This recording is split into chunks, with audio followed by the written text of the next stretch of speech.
OpenAI's internal evaluation for real-world task effectiveness of AI goes general. Welcome back to the AI Daily Brief Headlines Edition, all the daily AI news you need in around 5 minutes. Regular listeners will know I'm not a super fan of benchmarks, specifically the way that we use them around new model releases, for all the reasons that other people complain about benchmarks as well. Many of them are saturated, meaning the gradations between different models are incredibly small. Many of them can be gamed. Mostly, though, they just don't really exist and operate in the real world that we're using these models in, and so they don't tell us all that much about how those models work in the real world. Lately, however, there has been an effort to try to build evals and benchmarks that are the province of the real world, and one of them, which was introduced by OpenAI in September, was called GDPVal.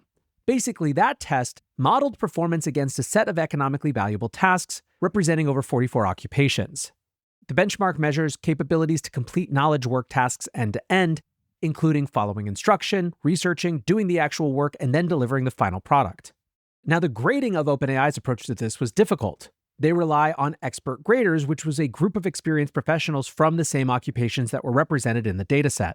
They paired those human graders with an automated grader, but said at the time that it wasn't yet as reliable as expert graders, so they weren't in a rush to replace them. Well, now ArtificialAnalysis has completed an evaluation harness based on that set of GDPVal tasks to allow the benchmark to be run on any LLM. As you might imagine, they are relying on an AI-based grading pipeline to allow the benchmark to be run autonomously and at scale. They wrote, "We think this makes it today's best way to compare general agentic performance of language models."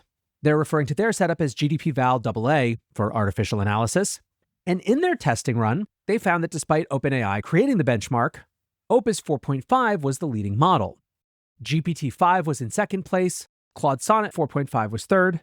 Interestingly, GPT-5.1 underperformed GPT-5, but still did well enough to land in fourth place, and DeepSeek 3.2 and Gemini 3 Pro were tied for fifth place. GPT-5.1's slight underperformance was curious, but ArtificialAnalysis noted that the model used half as many tokens to complete the tasks. While the drop in quality is only slight, it still highlights that 5.1's increased efficiency does come at a cost. While Opus 4.5's run topped the charts, it was very expensive at $608, which was more than twice the cost of any other model that they tested. DeepSeek 3.2 was the standout for cost efficiency, completing the benchmark run for $29, 1/20th the cost of Opus, and a third of the cost of Gemini 3 Pro's run that tied on a score basis. Ultimately, like anything, I think you need to continue to be skeptical of most benchmarks, but at least this one is trying to get at the actual types of tasks that people in the real world will be using these tools for. Speaking of OpenAI, one quick note on them. The information reports that their sources say that ChatGPT is now nearing 900 million weekly active users, up from that 800 million that they've been stuck at for some time. Moving over into the world of drama and intrigue, bombshell news from the chip war as reports claim that DeepSeek has built a Blackwell training cluster from smuggled chips. The information reports that DeepSeek has begun developing its next frontier model on a cluster of several thousand of Nvidia's state-of-the-art Blackwell chips. These chips are banned for export into China even under Trump's recently announced reductions in export controls. The information is citing 6 people with knowledge of the matter as their sources, seeming to suggest that the sources are China-based with close ties to DeepSeek rather than US-based intelligence. The reporting claims that DeepSeek secured this chip cluster by importing the chips via data center providers in a third country. The claim is that Nvidia servers were delivered and installed in third-party data centers, inspected by vendors for compliance with the export controls, then dismantled and smuggled into China as individual components.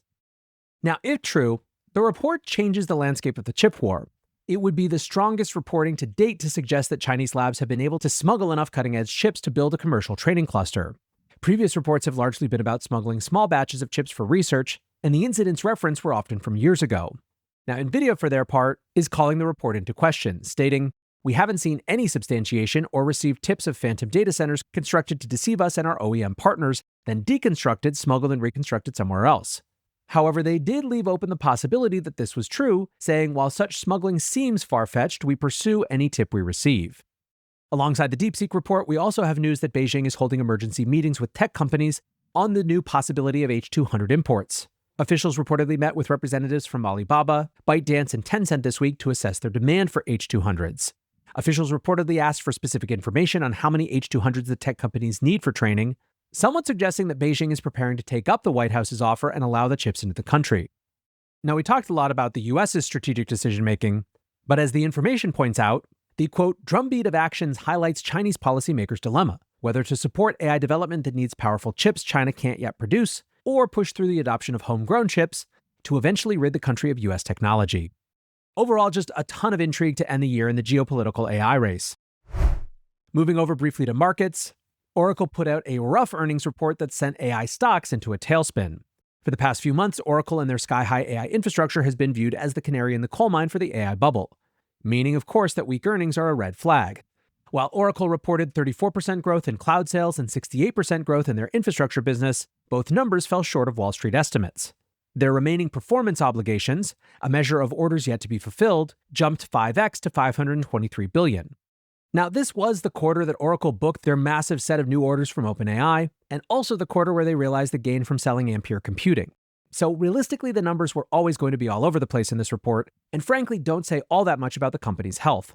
The figure that many honed in on was that capital expenditures were around $12 billion from the quarter, up from $8.5 in the past quarter. Analysts had actually expected a reduction to $8.25 billion, making this a big surprise to investors. Oracle also raised CapEx forecast to $50 billion for the fiscal year ending in November 2026, which is a $15 billion increase from their previous forecast. Now, it shouldn't come as a shock that Oracle is spending a ton in CapEx, but this was the first time those increased numbers have been laid out in an earnings report. Ultimately, the stock fell by 11% in after-hours trading, and the report seemed to drag down other AI stocks as well, with Nvidia losing 1% overnight.